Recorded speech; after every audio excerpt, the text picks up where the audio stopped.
Hello everyone, I'm the narrator of Night Horror, and I'm here to help you tonight. I know you use this video to fall asleep, so before we begin, don't forget to like the video and subscribe to the channel. Let me know where you're from and what time you're watching. Now get comfortable, relax, and enjoy the soothing sound of rain. If it's true that what goes around comes around, Salem has endured more than 300 years of torturous penance. Yes, lingering negativity associated with the city's Puritan forefathers continues to affect the city. If you look at Salem's history, it has an amazing tradition of bad karma, explained historian Tim McGuire. The wealthy of Salem made their blood money as privateers during the Revolution. Our history is tarnished with bad events and bad karma. I feel like the energy here is more negative than it is in other places. The witches in Salem call it the spirit of place. When it comes to curses, a bulk of Salem's bad mojo can be traced back to 1692. There are two famous legends linked to the witch trials era that continue to haunt the city. First, there are the words supposedly uttered by Giles Corey, who was pressed to death over a 2-day period. Before taking his last breath, he told the sadistic sheriff George Corwin, "I curse you in Salem." According to lore, Corey's spirit appears when tragedy is about to strike. In fact, several people claim that the old wizard, words used by author Nathaniel Hawthorne, appeared to several locals right before the Great Salem Fire of 1914. Then there is the famous hex unleashed by Sarah Good, a 38-year-old pipe-smoking vagabond who was executed as a witch on July 19, 1692. The object of her scorn? Reverend Nicholas Noyes. He was the assistant minister at First Church and lived on Washington Street just opposite accused Bridget Bishop's house. Noyes was actively involved in the prosecution of many of the alleged witches and is known for calling the 8 innocent victims dangling in Gallows Hill firebrands of hell. According to accounts, Reverend Noyes demanded a confession from Good, and Good, with a noose around her neck, called him a liar. "I am no more a witch than you are a wizard," she said. "And if you take away my life, God will give you blood to drink." Good had no way of knowing at the time that her words would come true, but ironically, Noyes did suffer from an aneurysm that caused blood to pour into his throat and out of his mouth. He literally choked to death on his own blood 25 years after Good was executed. Salem homeboy Hawthorne alluded to Good's curse in his classic The House of the Seven Gables. In the book, witch trial character Matthew Mall curses his accuser, Colonel Pynchon. Although historical record suggested that Good spewed her last words at Noyes, Hawthorne believed the venom was directed at his great-great-grandfather, Judge John Hathorne. As far as cursed locales, one Salem haunt had a ringside seat to the horrors of the witch dungeon, and many people suspect the structure contains residual energy, or a psychic imprint, from the era. Built in 1684, the John Ward House was moved to its present site behind the Gardner Pingree House in 1910 and was later restored by the Essex Institute. Considered a highly active paranormal site by local investigators, the colonial-style dwelling originally faced Prison Lane, currently called St. Peter Street, and was a stone's throw from the Giles Corey execution site. It stood literally across the street from the witch jail.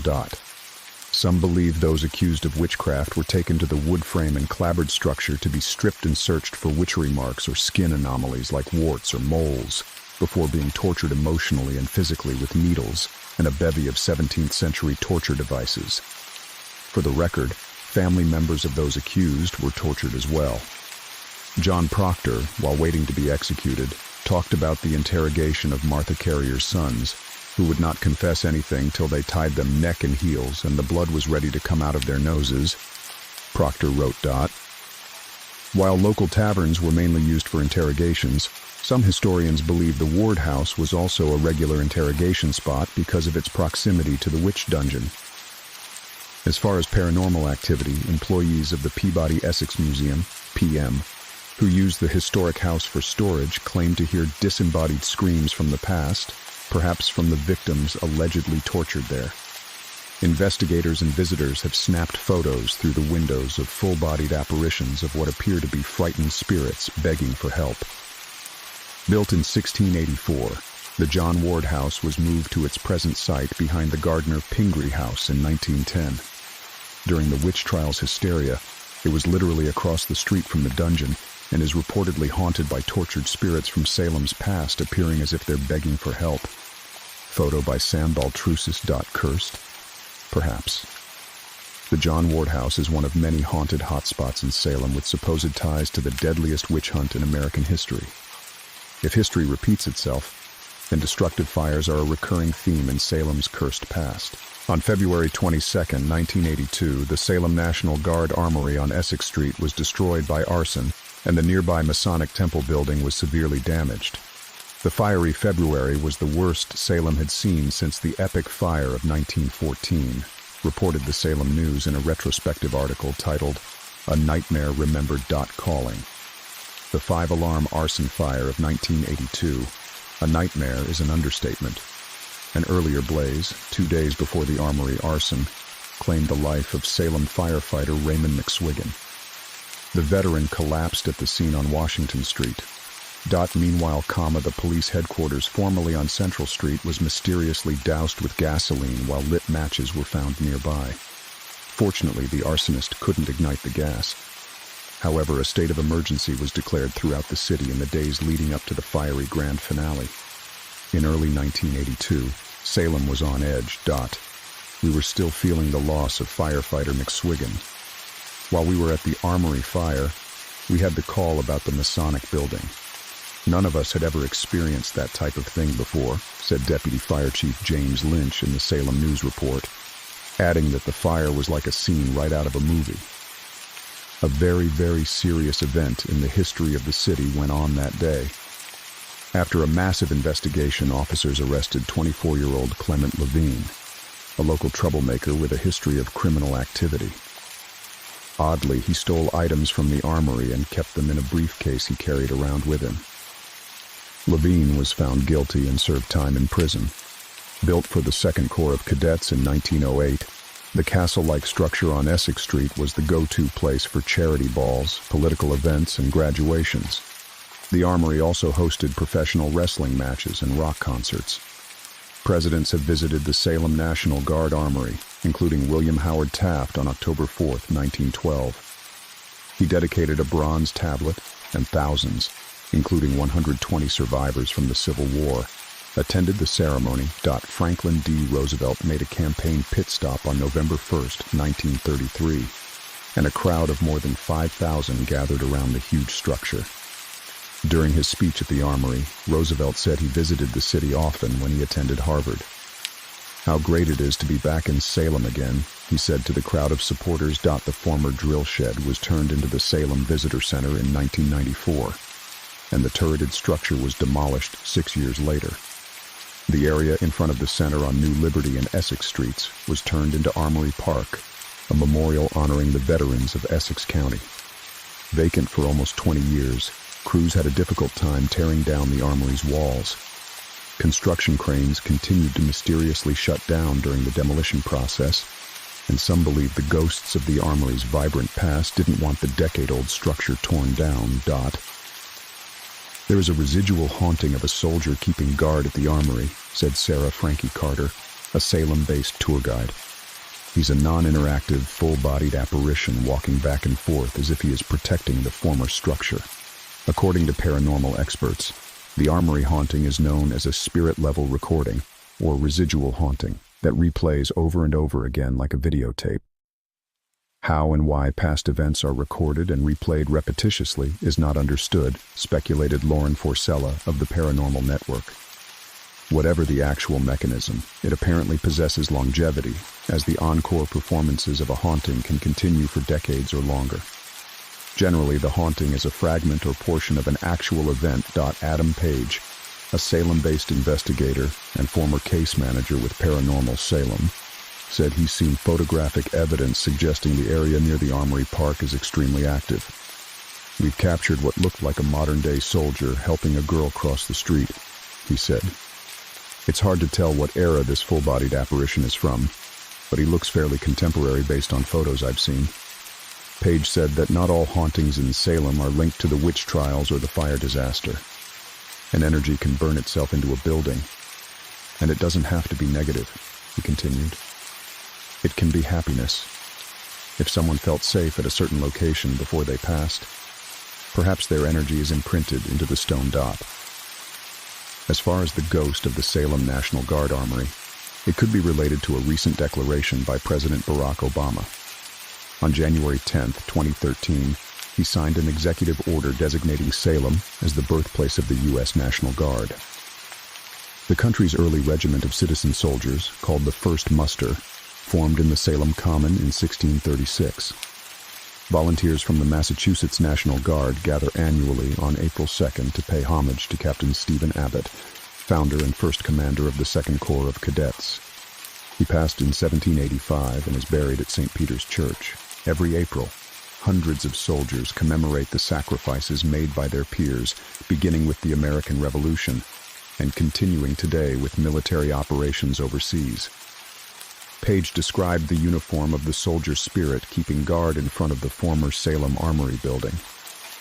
Someone on one of the tours randomly took a photo outside of the armory, and there was a really clear picture of the soldier, he said. We had our team look at the picture, and it was legit. Because I have a military background, they showed it to me. There were no patches on the uniform, so we just assumed he was a Marine dot. After further investigation, the spectral soldier is wearing fatigues similar to the ones worn overseas in Afghanistan. The man in the photo looks like he's contemporary, explained Page. My instinct is that the soldier outside of the armory passed in combat overseas and has returned home in the afterlife. File under Sentinel Spirit. Considered to be one of Salem's most haunted hotspots, the Joshua Ward House is currently on the market and selling for a mere $900,000. Room with a boo? Yep. It's a favorite stop for local ghost tours. In fact, many tour guides claim the Joshua Ward House is literally Salem's most active site. Joshua Ward was a wealthy maritime merchant and sea captain. Originally, the house had a view of the South River, but in 1830, the Front Street waterway was filled in. The Joshua Ward House on Washington Street opposite Front Street was once symbolic of Salem's early prosperity, reported the Salem Evening News in 1979.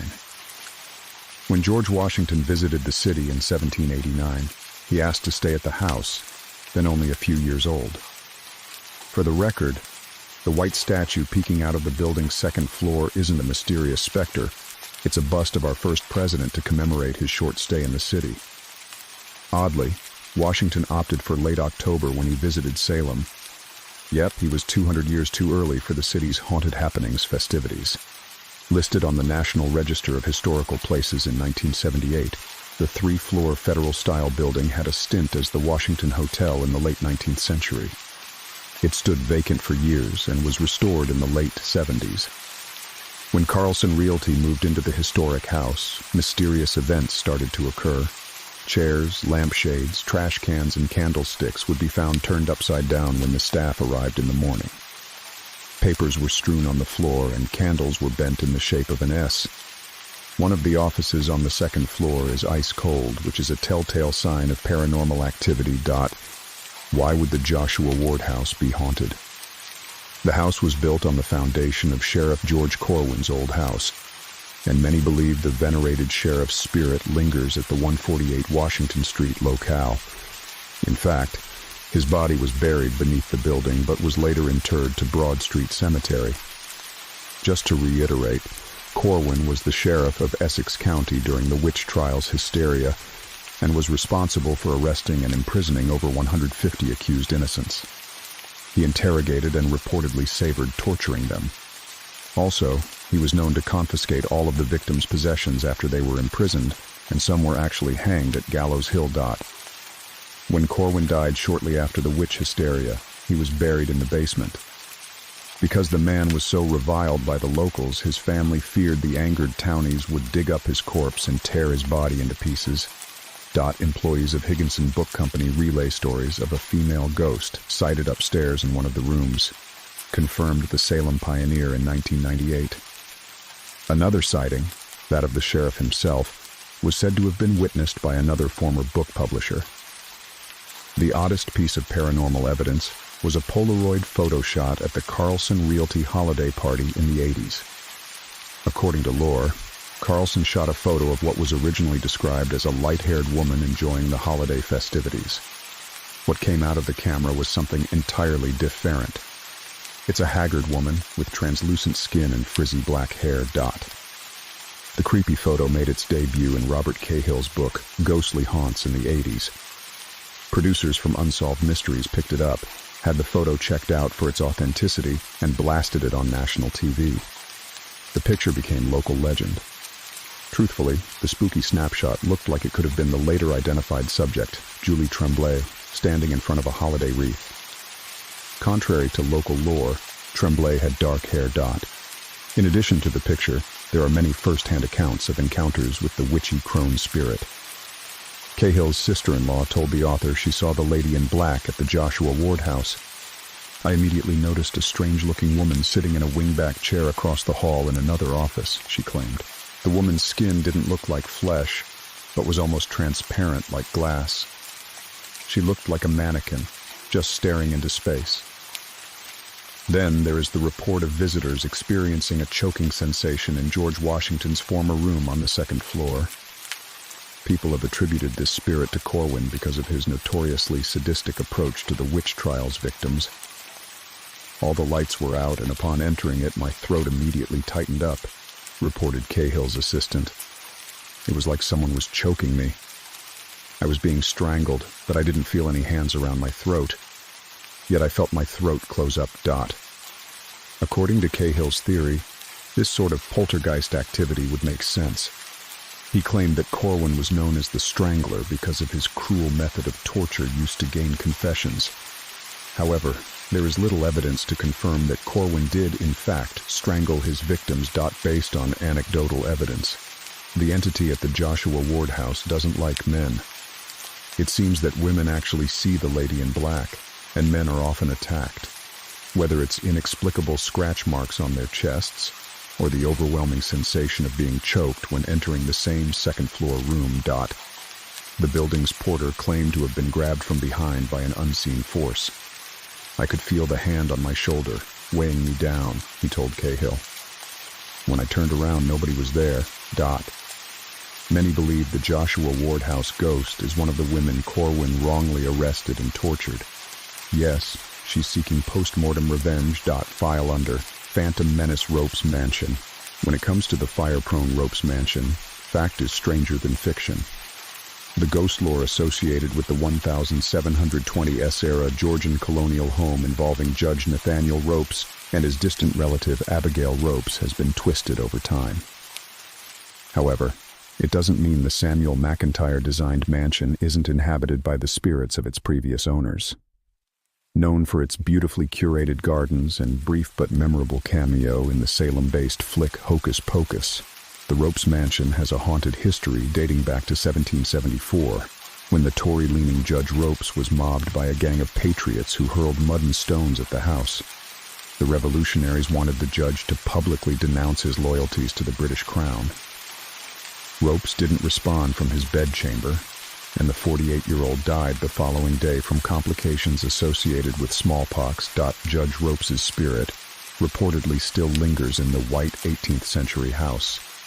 In fact, the mansion's former caretakers Rick and Georgette Stafford snapped a photo during an insurance appraisal of what looks like two ghostly hands of a man sitting on the couch in the front hall. Oddly, it's in this spot where Ropes and John Adams argued politics over lunch in 1769. Author Robert Ellis Cahill published the now infamous picture in his book, Ghostly Haunts. Here the judge sits for a spell on the front hall couch, Cahill wrote. After all, if you were wandering around this mansion for 200 years, you'd want to sit for a while, wouldn't you? In Ghostly Haunts, the Staffords alluded to a recurring issue plaguing the 20-room mansion: fire and the lingering energy of Abigail Nabby Ropes. The burglar or fire alarm would go off now and then, bringing the police or fire trucks, Stafford said. Occasionally, a dish would be knocked over in the pantry late at night, but otherwise, the judge and Abigail have been fairly quiet. The Staffords were featured in an article in the 1980s, and the piece talked about the lore associated with the ghost of Nabby. At sunset, Georgette works her way upstairs to draw in the Ropes family flag hanging above the front doorway, wrote journalist George Harrer. There in the blue room, she listens a moment for the screams of Abigail Ropes, consumed by fire when her petticoats caught flame at the fireplace. Abigail's servants never heard the screams for help, or so they said. Several sources, including Haunted Salem and beyond, incorrectly identify Abigail's ties to the house's original owner. Judge Ropes' wife, Abigail, also died in the house. Hers was a bizarre and tragic passing. Not true. After digging through historical documents, it turns out that Judge Ropes' wife was Priscilla Sparhawk Ropes. However, it's true that Abigail's death was bizarre and tragic. Born on October 20th, 1796, she was the daughter of a later Nathaniel Ropes and his first wife, Sarah. She died unmarried from burns received when carrying coals from one room to another. Confirmed portraits in public buildings in Salem memorializing her death on April 23rd. Nabby's obituary, published in the April 26, 1839 edition of the Salem Gazette, offered more details, reporting that she suffered from a distressing illness of 3 weeks caused by her clothes accidentally taking fire. Yes, Abigail Ropes, who received the nickname Nabby from her family, became a human torch and burned alive in the mansion's second-floor blue room. Her horrific demise, spanning 3 weeks, might explain the reports, ranging from a ghostly figure peeking out of the second-floor window to sightings of a full-bodied female apparition with long, dark hair wrapped in a bun, of supposed paranormal activity linked to the home. In her obituary, she was portrayed as a recluse. Though mixing little in general society, she was interested in all the passing events in life. In other words, she didn't leave the house much. However, is her poltergeist responsible for the freakish fires plaguing Ropes Mansion? While workmen were renovating the structure's exterior on August 18, 2009, a heating gun used to remove paint mystery ousely ignited and destroyed the third floor and attic of the historic home. The first and second floors were also damaged by water and smoke. Fortunately, only one item from America's largest Chinese porcelain collection was damaged. Out of the 300 valuable pieces, only a glass pitcher from the late 1800s shattered. Also, Nellie S. Messer's article on the mansion talked about fires happening in the late 1800s after Abigail Ropes died tragically. It's a recurring theme for stay-behinds, or spirits that don't know they're dead, to cause an uproar when their beloved space is being renovated. Ghosts, especially homebound spirits emotionally attached to their surroundings, don't like change. In fact, it's common for bizarre mishaps, from a heating gunfire to a mysteriously falling ladder, to disrupt the renovation process of allegedly haunted locales. It would make sense for Ropes' spirit to make a post-mortem plea to keep her mansion in the same condition she left it in 1839. Reports from tour guides suggest that the colonial revival-style garden behind the house is also haunted. Visitors claim to hear disembodied whispers and the occasional tap on the shoulder when no one is there. One gentleman, Andy By, was the main gardener for 50 years, from 1931 to his passing in 1994. It's believed the energy in the garden is a residual haunting. However, it could be the reclusive Abigail Ropes taking a rare stroll outside of the mansion she loved so much. In an attempt to communicate with the garden's visitors, it's believed that it's her icy cold hands tapping visitors from behind and begging for recognition among the living. File under Nabby's Nightmare. The history surrounding the Pickman House, located on the corner of Charter and Liberty Streets, is almost as bizarre as the ghost lore associated with the colonial-era structure. After attending a lecture series in the early 1960s, local Elizabeth Reardon uncovered this historical gem wrapped beneath the facade of a Victorian mansard roof. After doing some research, it turns out the wood frame and clapboard structure believed to have been built in 1664 is one of Salem's oldest buildings. It's also potentially one of the city's most haunted. Nestled next to the highly trafficked Charter Street Cemetery. The building is now owned by the Peabody Essex Museum. Tour groups pass this historic building, and passers-by peek through its windows. Several people believe they've seen a full-bodied apparition of a girl peering from the upper floor window. Authors claim the small Samuel Pickman house is home to a demonic entity that manifests in photos taken through the 17th century building's old-school windows. One ghastly story tells of a husband and wife who lived in the Samuel Pickman house with their 7-year-old daughter. Similar to the demonic infestation in Stephen King's The Shining, an evil entity is rumored to have caused the husband to go insane. According to legend, the man chained his daughter up in the attic, torturing and starving the child. He then tied his wife to a tree outside and killed her by pouring hot wax over her body, leaving her to die a slow, painful death. The possessed man then fled, leaving the dead child in the attic, and is murdered by Wax's wife tied to the tree. People on my Salem Witch Haunts tour who have taken photos of the house claim it is still inhabited by a demonic force. There are many reports of the ghost of the young girl looking out the attic window at the crowds below.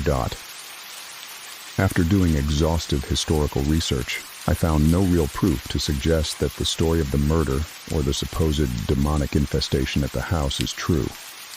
However, the building is a surefire hotspot of photographic anomalies, ranging from orbs to a mist that envelops the structure. Nick Groff, a pop culture investigator from the Travel Channel's Ghost Adventures, talked about his experiences with negative spirit attachments. Positive and negative energies really do exist, and they can have a major effect on you and your well-being, Groff told Ghosts of Salem. If something is going to attach itself to me after leaving a negative location, it's difficult to get rid of that energy when you go home. Mentally, I try to stay strong, and eventually it depreciates. It goes away. The TV investigator continues. Sometimes certain situations take longer than others, but I try to close the door when I leave a location. I just block it out. If you don't, it tends to feed on negativity, and it intensifies when you go home. Whether the Pickman House horror story is true or not, one case from the 17th century has some striking similarities to the tall tale and an equally shocking ending. Puritan woman Dorothy Talby went from being a respectable member of Salem's church to a despondent and increasingly violent murderess. Her husband complained of her bizarre behavior to Salem authorities, who sentenced her in 1637 to be chained to a post for frequently laying hands on her husband. To the danger of his life, Governor John Winthrop wrote about Talby's mental and behavioral maladies, including falling into difference with her husband, a host of melancholy or spiritual delusions, threats to kill her husband, and ultimately, the crime of infanticide. Talby was hanged in December 1638 for killing her 3-year-old daughter, whom she'd named Difficult. According to her testimony, God had told her to murder her daughter. Winthrop, the governor of Massachusetts Bay Colony, believed Satan had possessed Talby. Modern-day therapists believe she suffered from a severe case of postpartum depression. The woman broke her daughter's neck on a cold October night in 1638. At her trial, Talby refused to speak until Winthrop threatened to pile stones on her chest. During her execution, she fought to the bitter end. With the noose around her neck, she ripped off the cloth around her head and put it under the noose to ease the pain. She also made an attempt to grab the ladder. No luck. Talby was hanged. Demonic possession? Perhaps. In both the Talby murder and the alleged Pickman House infestation, the negative energy associated with each case has ties to unspeakable acts of violence. Puritans believed evil was present and active in Salem. However, does the darkness linger? Many claim the horned man hides in the shadows of Salem's historic haunts, plotting his sinister return. File under Resident Evil. Did Salem-bred Nathaniel Hawthorne, author of the classics The Scarlet Letter and The House of the Seven Gables, believe in ghosts? Based on the themes he explored in his books, the iconic author may have, but he definitely had a healthy dose of skepticism. His friend William Baker Pike worked with Hawthorne at the Salem Custom House in the 1840s. Pike, a Swedenborgian spiritualist, strongly believed in the idea of communicating with the dead. However, the author initially had his doubts. Hawthorne was a skeptic, but he treated Pike's belief with respect, wrote Margaret Moore in The Salem World of Nathaniel Hawthorne. In fact, Hawthorne wrote about his skepticism in a letter to Pike dated July 24, 1851.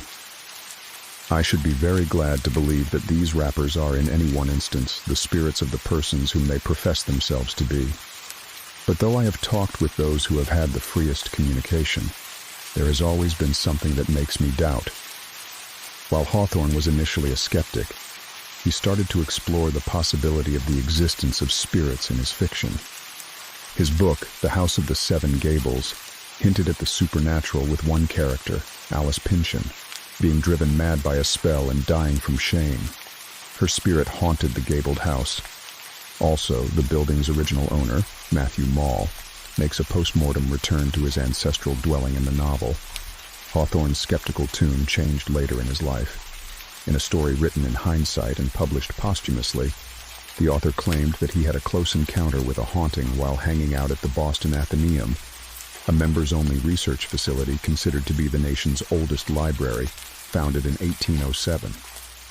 It was a private gentleman's club, hosting luminaries such as Henry Wadsworth Longfellow, Henry David Thoreau, and of course Hawthorne, who read books and shared ideas. Yes, it was a gentleman's club. No, not that kind of gentleman's club. According to his published account called The Ghost of Dr. Harris, the famed writer-in-residence was eating breakfast one morning at the library's former Pearl Street location when he noticed a familiar face reading the Boston Post. It was Dr. Thaddeus Mason Harris, a well-known Unitarian clergyman from Dorchester, sitting in his usual chair in front of the library's second-floor fireplace. Hawthorne didn't bother the old patriarch. However, he was shocked to learn later that night that the Athenaeum regular had passed away. Hawthorne returned to the Athenaeum the following day and noticed, completely in shock, Harris sitting at his usual spot and reading the newspaper. Yep, Hawthorne spotted the deceased doctor looking gaseous and vapory, and he was completely dumbfounded. According to lore, Hawthorne spotted Harris's ghost for 6 weeks, and he later told his editor that he wished he had confronted the apparition. He wanted to ask him, "So what's it like to be dead?" Or at least find out if the old man knew he had passed.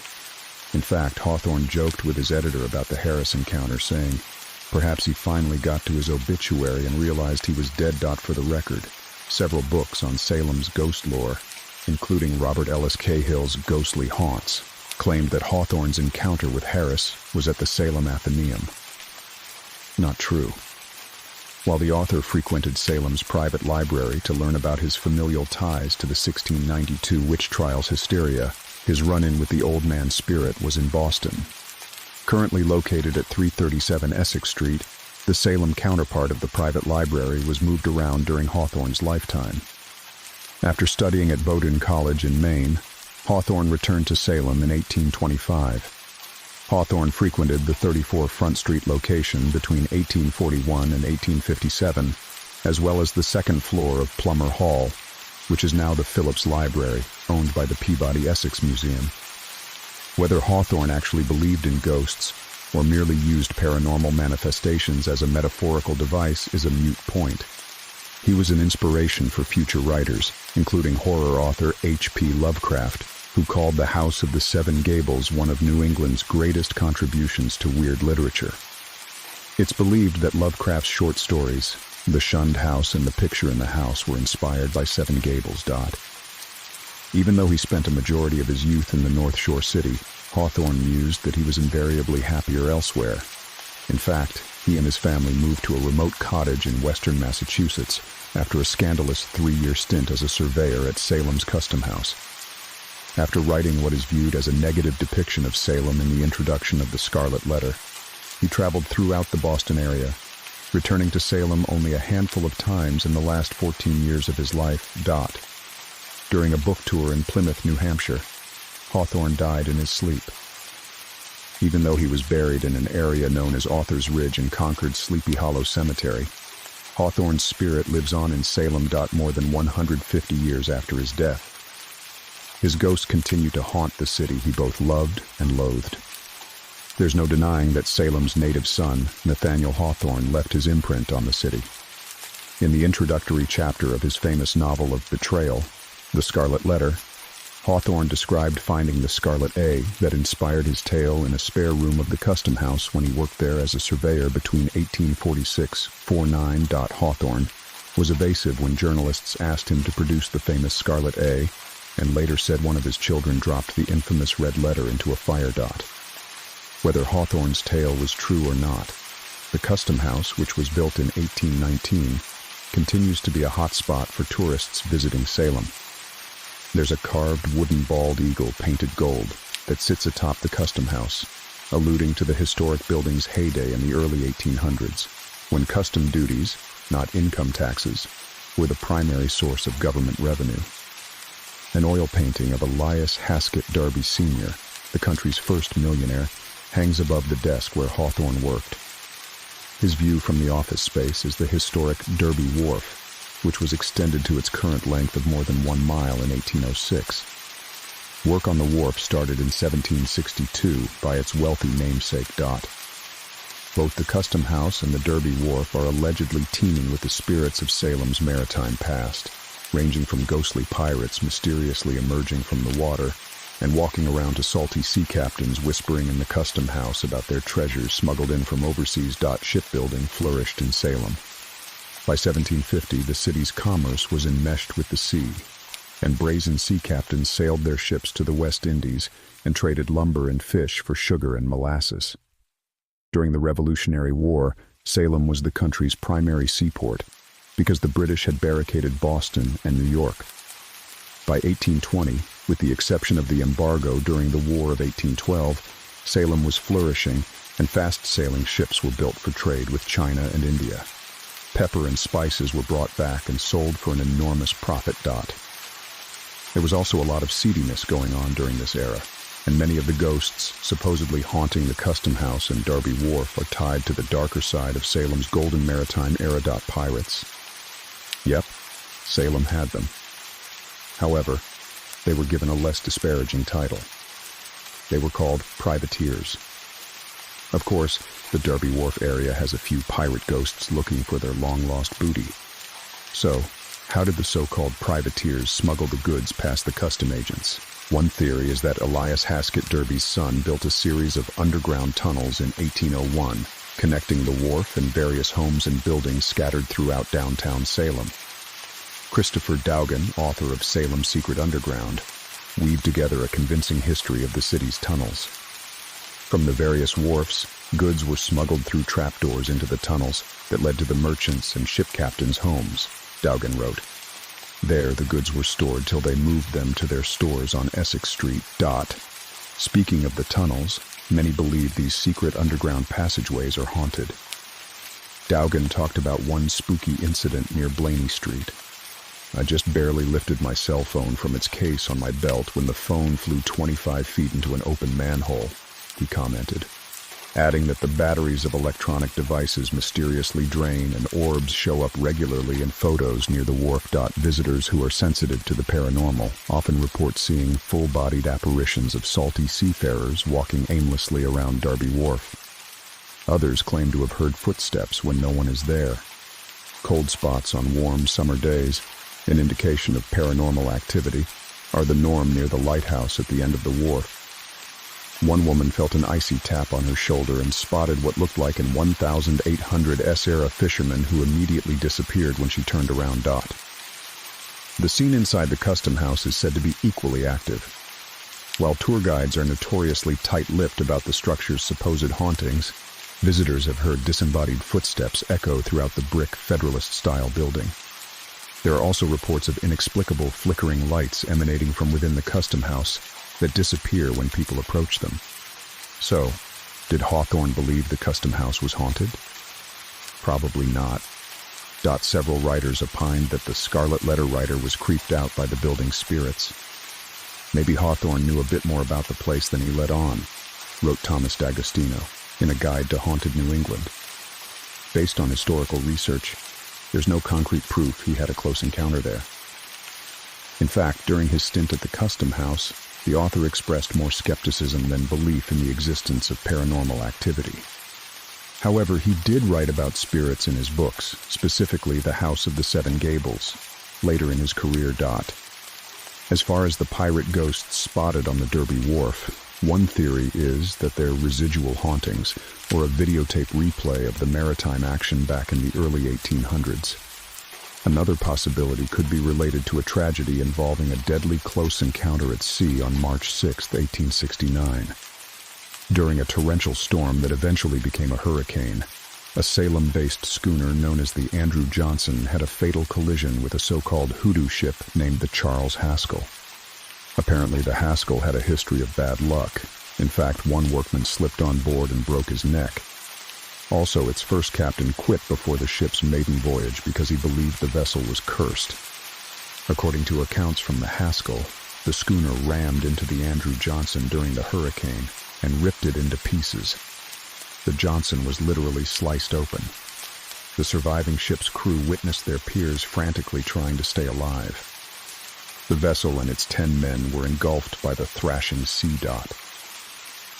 One legend gives an alternative to the spirits haunting Derby Wharf. According to Weird, Massachusetts, the night watchman on the Haskell encountered similar phantoms on board several days after they witnessed the Johnson sink into its watery grave.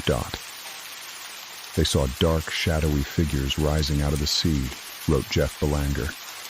There were 10 of them in all, and as they reached the Haskell, the watchman could see that the figures looked like men. The dark wraiths reached their hands over the rail of the schooner and climbed aboard. Their eyes were black, like hollowed-out holes, and they wore dark and oily sealskins for clothes.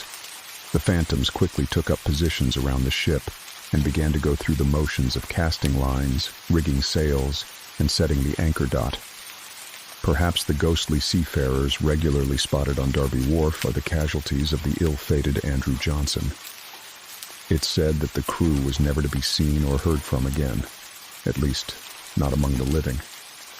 Maybe the men have finally made it home after being lost at sea for almost 150 years. File under Salty Specters. Where in Salem is Gallows Hill? No one knows for sure. However, Nathaniel Hawthorne would notoriously take regular walks to the location where 19 innocents were hanged for witchcraft in 1692. Mornings he devoted to writing, wrote Milton Meltzer in Nathaniel Hawthorne, a biography. In the afternoon, when the weather was good, he took long walks. Sometimes to Gallows Hill. The condemned were taken by a 2-wheel ox cart from the witch jail at 10 Federal Street, down present-day Essex Street to their final destination. According to Laura, the location of the site was passed down from one generation to the next. In Alice Doan's Appeal, Hawthorne described visiting the tragic spot in the 1800s. This was the field where superstition won her darkest triumph, he wrote. The high place where our fathers set up their shame, to the mournful gaze of generations far remote. The dust of martyrs was beneath our feet. We stood on Gallows Hill. Unfortunately, he didn't mention the exact location, an issue that has stumped contemporary historians for years. Some believe the hangings were so horrific that locals wanted to completely close the door on one of the darkest chapters from the colonial era. So long buried was Salem's memory of the witch trials that no one is entirely sure where the accused witches were executed, wrote historian Richard Trask in his essay, The Witchcraft Trials of 1692. The city maintains a park at the most likely site, above the area known as Blubber Hollow. Most believe the bodies of the innocent were thrown in a shallow ditch at what is now a playground outside of downtown Salem called Gallows Hill Park. The city acquired the site in 1912. The issue surrounding the exact location of the gallows resurfaced in 1998 when the city announced plans to build a school at what was believed to be the execution site. There has been, for at least 90 years, a link in the community between the hangings and that site, said Liz Griffin in the March 23, 1998 edition of the Salem Evening News. When the city, back in the late 1800s, started looking at that land, the original purpose was to buy a small piece of that land to put up a monument to commemorate the tragedy. Salem City Council set aside money in the 1890s to buy Witch Square on Gallows Hill, a spot near the top of the park where people believed the hangings took place. However, one local historian, Marilyn Roach, challenged the historically accepted spot in 1997, claiming that the 19 men and women killed in 1692 most likely were hanged on the lower ledges of Gallows Hill, or the public wooded land between Proctor and Pope Streets. There isn't an X marks the spot, said Roach in a report. adding that it continues to be a mystery of many theories and few clues. One piece of new evidence emerged from court notes dating back to August 1692. Rebecca Eames, a woman suspected of witchcraft who was taken from her home in Boxford, said she saw the gallows from Boston Street while on her way to downtown Salem.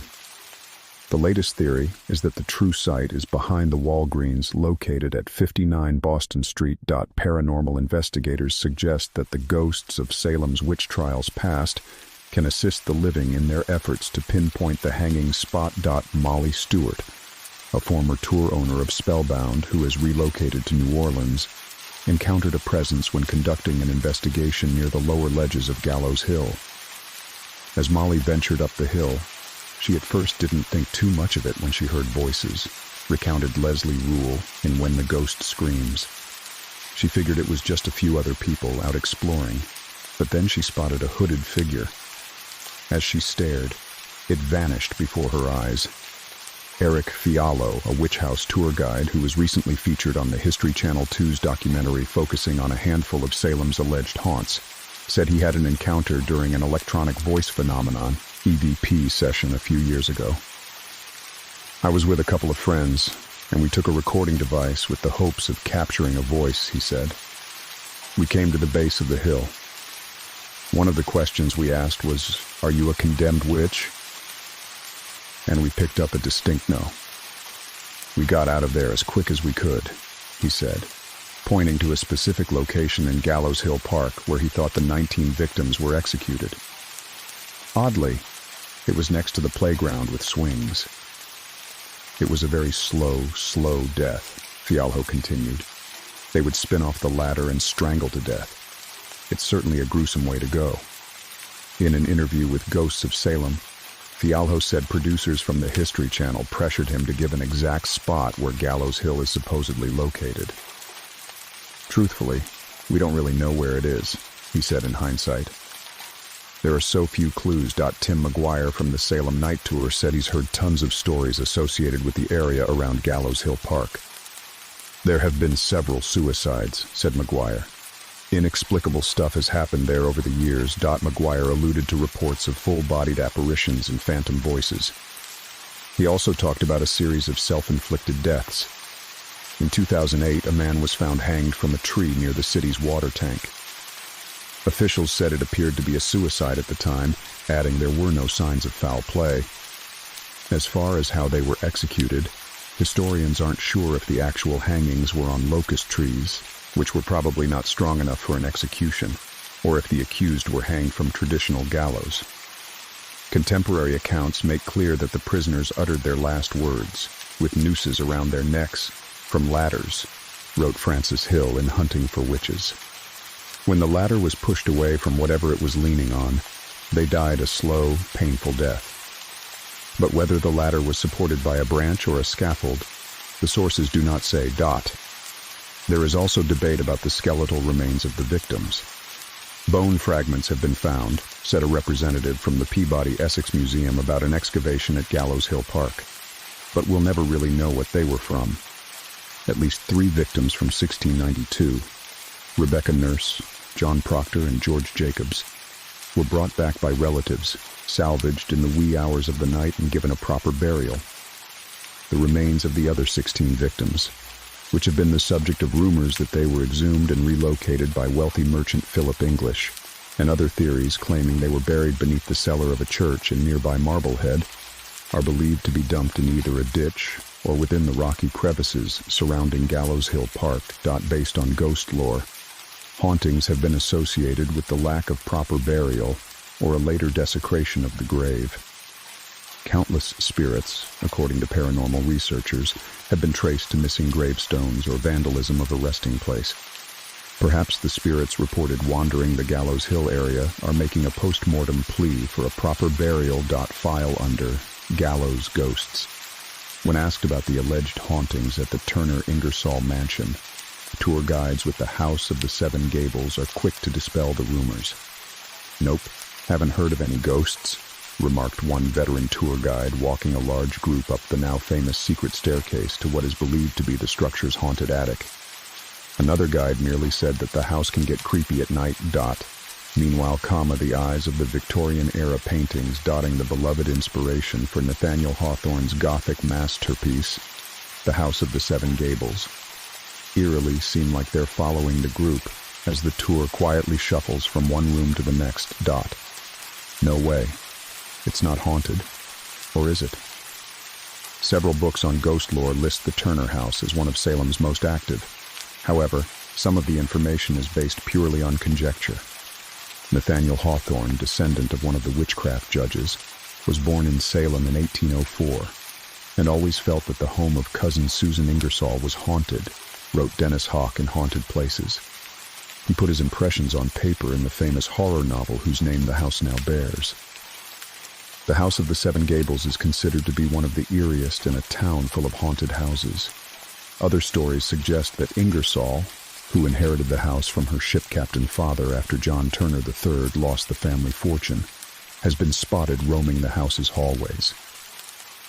According to reports, she eerily peeks out of the windows when visitors are frolicking in the museum's beautifully manicured gardens. Yes, she's supposedly keeping watch over the droves of people touring her former home. Another tale involves a boy ghost who plays in the Turner house's attic. The sounds of disembodied footsteps and laughter have been heard in the top floor when no one, at least among the living, is up there. Oddly, the attic is where the Turner family's servants slept. Recreated sleeping quarters are visible when touring the house, and one room, located under one of the top floor's gables, is armed with a child's rocking chair and sleeping mat. Perhaps this is where the boy specter plays. There's a blog post circulating online about a close encounter with what is believed to be the ghost of Hawthorne's son, Julian, peeking over a fence in the garden. I decided to take a guided tour of the House of the Seven Gables property, also known as the Turner Ingersoll Mansion, located at 54 Turner Street, wrote Lisa from Long Island. On that property now sits the birth home of American author Nathaniel Hawthorne, which was actually moved from Union Street onto Turner Street. The woman shot a photo of what looked like a boy, or, as others have suggested, a smudge on her camera lens or a wayward squirrel. The editor used an archival photo of Hawthorne's son to positively identify the so-called paranormal photo. For the record, neither Hawthorne nor his son ever lived in the Turner house. There is also lore associated with the secret staircase, built in 1908, which leads visitors to the attic, which is rumored to be haunted. According to several reports, people have witnessed the phantom of a man believed to be a slave trekking up and down the stairs. Some say that the Turner house, which was originally much smaller with only 2.5 floors, was an end stop on the Underground Railroad. However, the hidden steps were built almost 50 years after slavery was abolished. So it's highly unlikely it's a residual haunting of a slave. Philanthropist Caroline Emerton founded the present-day museum and created the staircase with the help of architect Joseph Everett Chandler in 1908. Yes, the stairs are creepy, and the journey to the attic can be a tad claustrophobic. But the hidden passageway is probably not active. Then there is the final stop on the tour, Hawthorne's birthplace, which was moved from Union Street to its present-day location next to the Turner house in 1958. This modest Georgian-style structure is definitely more eerie than its supposedly haunted neighbor. According to Linda Lee Macken's Haunted Salem and Beyond, a seamstress ghost inhabits the house. Her spirit has been seen sewing and walking in the house, Macken claimed. Based purely on lore, the House of the Seven Gables is home to 5 ghosts, and a handful of living tour guides who vehemently deny their existence. But is it really haunted? Paranormal investigators haven't yet had access to either the Turner house or Hawthorne's birthplace. Only anecdotal evidence exists so far. However, Adam Berry from Ghost Hunters told me to rely on one's intuition when checking out spots with alleged paranormal activity. As investigators, we try not to go on feelings because you can't prove feelings, Berry said. But you can't ignore your biggest organ, which is your skin and the goosebumps that you get, and feeling like you're being watched. There is definitely a sensation of being watched when walking in the museum's gardens.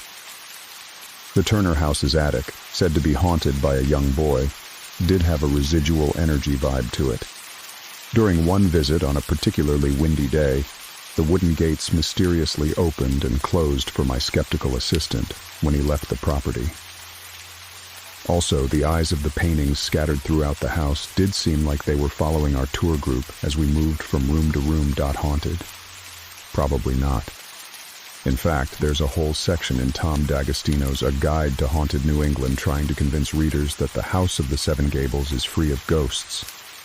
I must note for posterity that some claim to have seen spirits in the house, but the staff has never witnessed anything unusual, wrote contributor Amy Waywell.